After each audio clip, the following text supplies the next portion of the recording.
So last week I did, or 2 weeks ago, I did 180 pounds for, I think I did 12, or did I get 12? Did 12 and a half, or 11 and a half. And then last week I did 12 and a half. So this week I'm gonna attempt to do 13, and then that 14th one is gonna get to like halfway. Best case scenario, I'm gonna get 14 complete. So let's just warm up and see what we can do.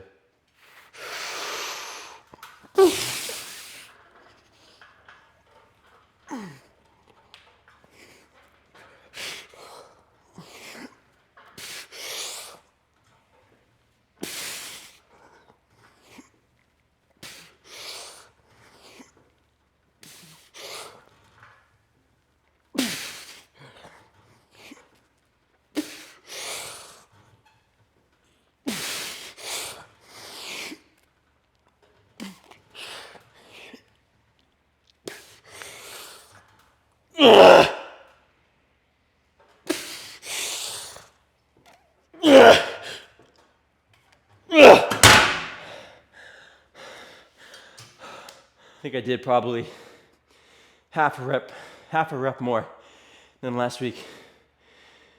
Last week I got stuck probably here on that 13th. Here I got to about right there. And then I went for one more.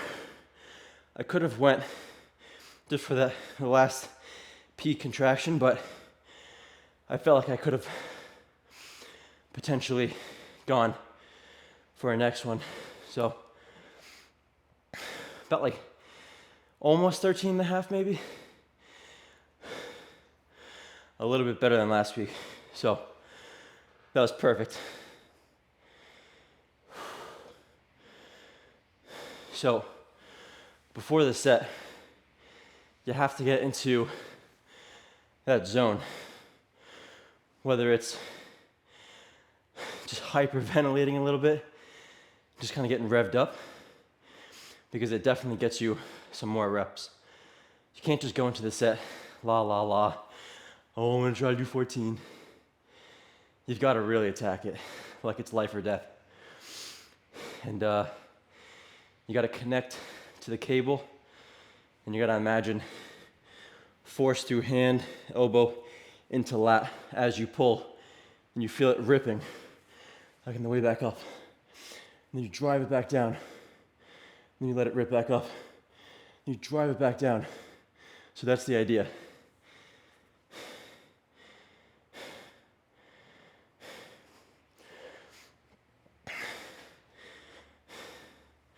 And after the set, if you feel your lat, I mean, it should be pretty pumped up. Not that the pump is the number one factor, but it's definitely going to be a side effect from the mechanical tension that you create. So if I go swim 50 laps in a pool, I used to be a swimmer, my lats are going to get really pumped up. But is it the best for hypertrophy? I don't think so. If you're a sprinter, maybe. But you still need that maximum tension. I'm changing my thought process as I go. So with the lats, I'm thinking about just driving straight down. And then as I come up, I'm letting my shoulder come forward just a little bit. And then I'm driving down, and I'm pulling my shoulders back to like neutral. I'm not retracting them necessarily, but I am just pulling them back to a neutral position. So, but here, I'm definitely thinking about retracting them fully. So I'm bringing my shoulder back all the way, and I'm driving my shoulders down and arching my back. So I'm trying to target my mid lower trap where it connects to your thoracic spine at the bottom. The fibers are angled at a diagonal position, so it brings the scapula down and in, like I talked about in my last video. So your arms can't be up here. They've got to be down so your scapula can be depressed, which should activate your lower trapezius. So I'm gonna do a warm-up set here, 11 plates, and then I'm gonna go up to probably 13 or 14. So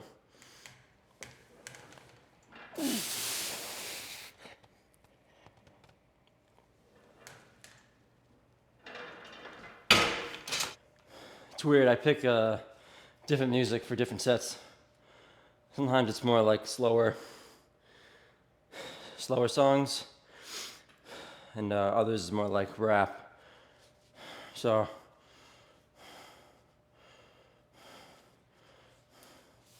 certain body parts too, and different music change.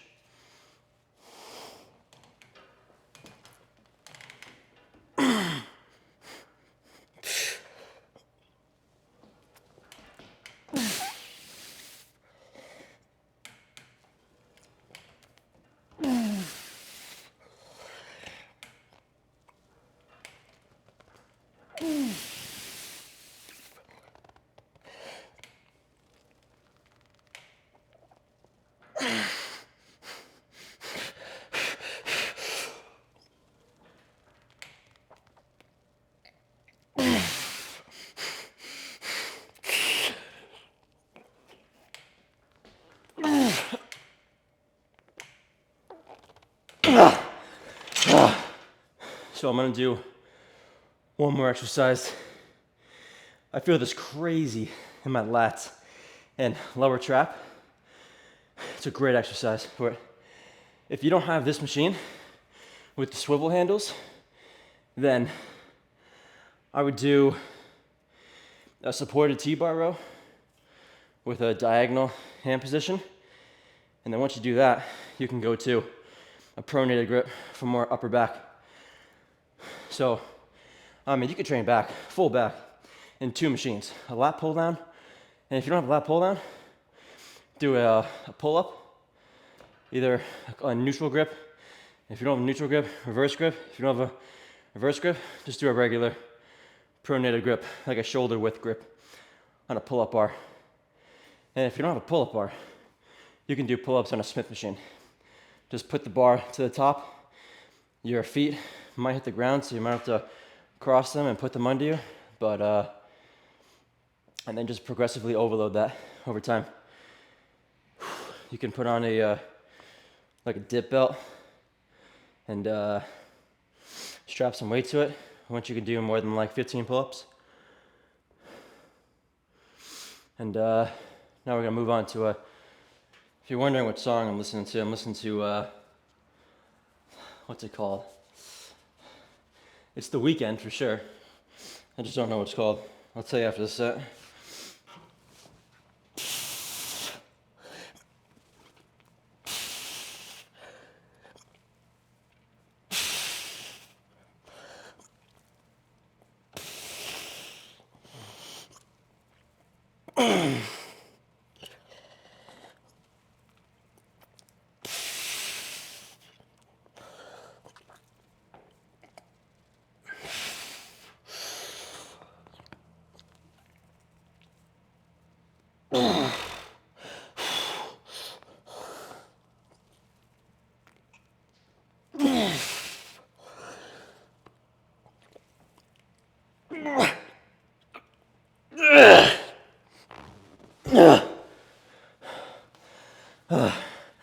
So I did as many as I could, and then I think I did 2 where I got like halfway. And then once that last one couldn't get it, I just felt the ripping of negative on the way down. At the very bottom, I kind of protracted my scapula to get one last rip. And then I tried to like just get it back on before it's gonna rip my arms off. So as I'm doing these reps, I'm setting the seat up so my arms are pretty much straight. I don't want them crazy high or low. Just want them about right here. It's a good general position. And I have a slight bend in my elbow. It's not super straight, it's not bent. Somewhere, it's like a 95% straight elbow. And as I'm coming back, I'm thinking about going that way. So I'm actually going out and then back a little bit, but I'm not just thinking back right away, because then as you can see, my scapula goes together, and that's a function of your traps, not your rear delt. Your rear delt just does this. Doesn't do this really. Just keep your shoulder neutral. So I would say don't go crazy like this, don't go crazy like that. There's a little movement maybe, but that's really it.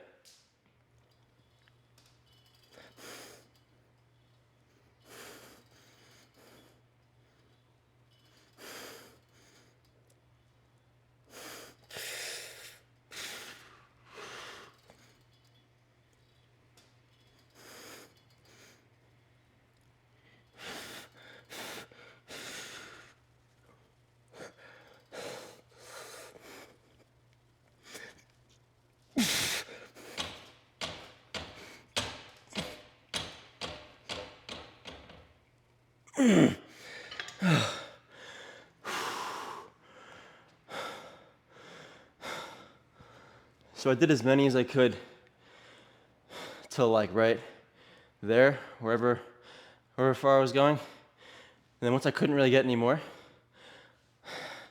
I let the weight stack come, tap a little bit, and then I just kind of pulse them. And the weight stack is hitting a little bit, but that's fine. I'm just trying to smoke my rear delts at that point. And then once the stack barely is moving, I might just go for like an isolation, try and get it to move, but nothing's happening. And then once it doesn't move for like 2 seconds, I'm done. If you had a spotter, once you get to like right here, they could help you a little bit for like 1 or 2 more reps. But I don't have a spotter here right now. I just train alone really. Sometimes I train with somebody, but my training style is kind of different. It's super low volume, kind of like an experiment for now. I like it. So I feel like my recovery is like super on point. So, but anyway, I don't have a training partner, so I'm just kind of like bouncing it until I can't even feel what I'm doing anymore. And then after, got a big pump in the rear delt. Then that's it for that. Now we're gonna do some biceps. I'm gonna probably stick with that preacher curl that I did last time. I like that 2 sets there. So, as much as it's good to do multiple exercises, so let's say a shortening of the bicep and then have one where it's longer for a lengthening, I think you gotta like the exercises that you're doing. And for now, for this workout and last workout, I've been liking that preacher curl, so I'm gonna do both my sets on there. I'm not gonna do any warm up on this one. There's just, for me, just not a point. I think I'm pretty much warmed up.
So, I don't know what this shit is.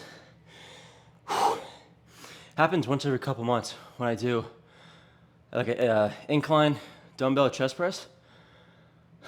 I don't know, but heals up and then it goes away. So it doesn't affect me on any back exercises. There's zero pain. Even when I touch it, there's nothing. I don't know. If you know what it is, you can let me know. Some type of micro tear or something in the bicep, or the yeah, I don't know. I'm gonna do one more set on this. I'm actually pushing my tricep completely into this pad. So as I'm going down, I'm actually pushing in. I'm not letting it come off because I want to be super stable. And I'm jamming my armpit completely into this pad, almost to the point where it hurts. So I'm going down, I'm pushing my tricep in, and as I curl up, this bottom position, I'm almost tucking my elbow a bit. I'm supinating my wrist. I'm putting more pressure on this side of my hand. I definitely don't want my hand to turn. Even though it's a straight bar, I don't want to put pressure really on this part of my hand. It's more on this right here, into my pinky and this finger. So I'm coming down, I'm keeping the pressure on that side. And as I curl, tucking elbow a little bit, and I'm turning this and I'm driving elbow down into the pad until I get to about right here. And then if I go up any higher, I'm resting. So I stop it right there and I come down and I stop about the same distance on the way down. So I don't want to go full straight arm. I stop about like 75% of the way, probably like right there. And then I come back up.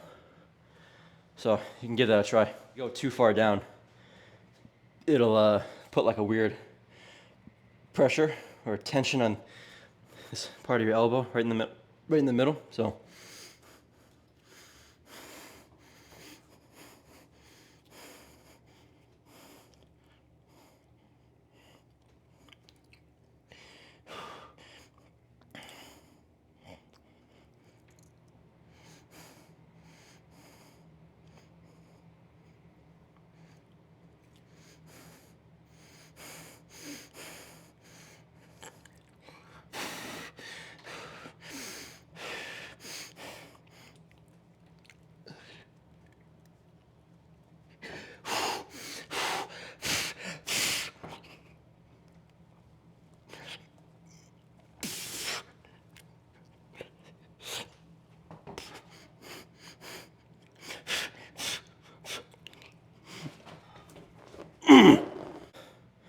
So once I got to the top here, I just held it. Once I did that last rep, and I'm like kind of throwing it to get it back up. I just held it there as long as I could until I felt it ripping me back down. And then right here, I had to kind of just switch my hands over one at a time to get it back over this thing.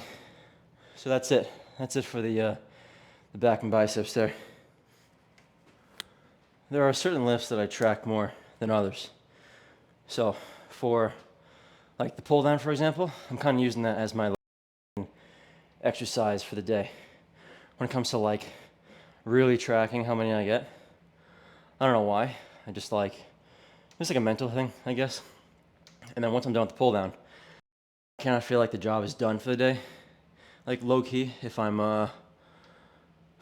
like if I do as many and it's more than last week, if I'm in like a surplus or I'm maintaining like a heavier body weight, if I'm dieting, then just matching reps is a win. Matching as in like if I get 13 reps with 180 pounds and I'm 170 pounds that week, and the next week I do it 169 or 168, then that's a win.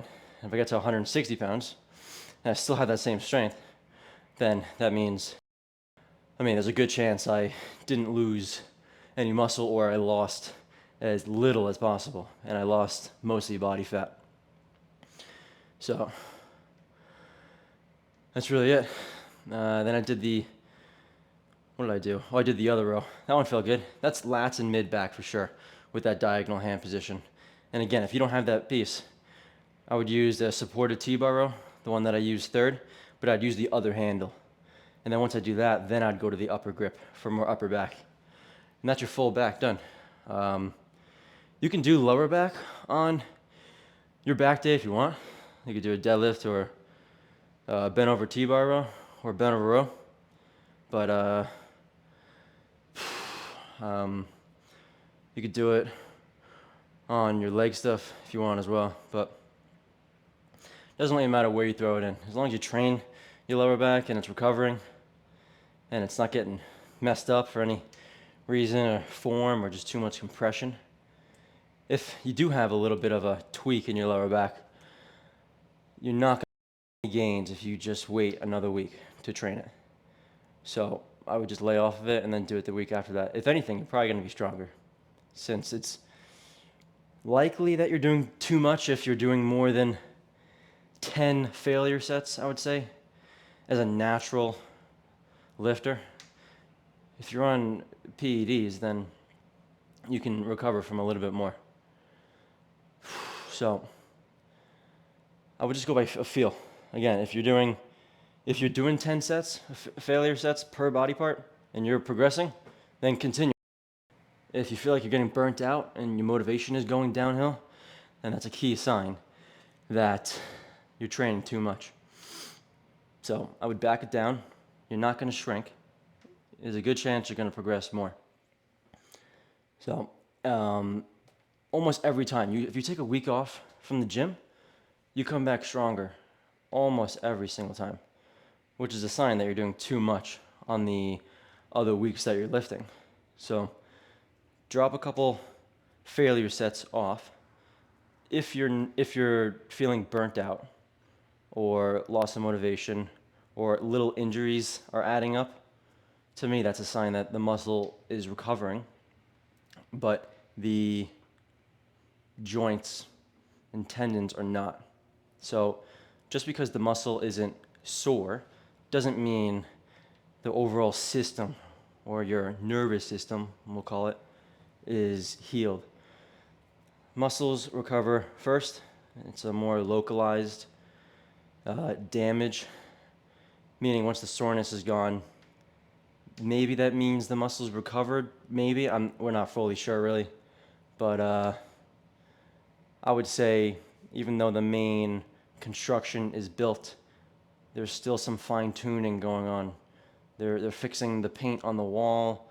They're fixing the little chip that occurred as they were working. So that's like the fine tuning. The main building is already built or healed, let's say, once the soreness is gone. But there's still a little bit of micro tears, we'll call it, that is being healed that you might not be able to feel. But I would say a good sign to train that body part again is if you are mentally wanting to. I think if you're burnt out, that's a sign that you're doing too much or training that body part too often. So you can experiment with adding some sets, lowering some sets. I've done as much as 12 working sets for back, let's say. And now I'm at the lowest I've ever done, which is about 3 for main back work. Rear delt, we'll count that as 4. And biceps, I've done as low as 1 set, just one crazy set. Max hold, feel it ripping, do another one, another negative. But I think 2 sets is a good thing to make sure the stimulus was turned on like a trigger or like a switch. It's kind of like a switch in the muscle. There's a point to where the switch is about to get turned on, and once there's enough tension and stress, then it gets switched on. If you don't get to that point, then it's not going to stimulate new growth. So, and the best way to do that is just to train all out. So you cover 0 to 100% intensity. So now I'm just going to chill, eat something, edit this, and that's about it. So, and if you're wondering what I'm wearing, I've been wearing this for probably a year now. It's just Hostile stuff. This is like one of the first shirts he had, and Hostile pants. So, they don't have shoes yet, but if Hostile did come out with shoes, I would probably get them. So, we'll see. We'll see if he does that in the future. Socks, I don't know if he has socks yet or boxers, but probably get those too if he made them. So, that's that. So I'll go home, rest, chill, and legs is next. I think I'll be training legs at this gym. I'm gonna mix it up a little bit. Maybe I'll go to like there was a world gym that I used to train at when I was in high school for like 5 years. That's a good low-key hardcore gym. There's some other gyms around here on Long Island.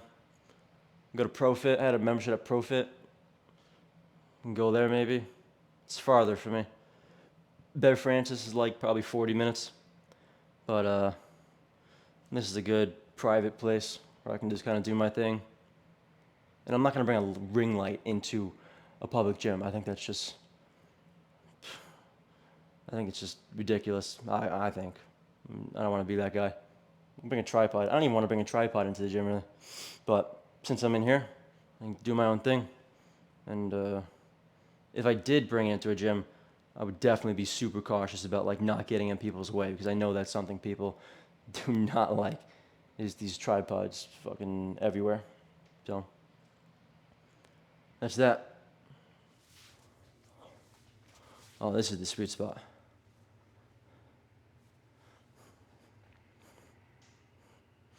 Yeah, it looks pretty good. I naturally have peakier bicep, so if I were to rotate my wrist and curl in, so there's a gap here. Naturally a shorter bicep. Some people have a longer bicep, like my brother has a longer bicep. So this is a different look. I don't think there's a better like version. There's Mr. Olympia's with the long bicep, like Phil Heath, or Kevin Levrone had a longer bicep. And then you got like Ronnie Coleman, who just got craziest, like softball looking biceps I've ever seen. Marcus Rule is probably the craziest, like most disfigured bodybuilder, but that's just what he is, man. Just a freak. Even now, he's still a freak now. So some of these guys, man, are just like just born to do this. And some of us, like me, I would say, just kind of like it, enjoy the progress of it, or the progression of it. So something about it, man.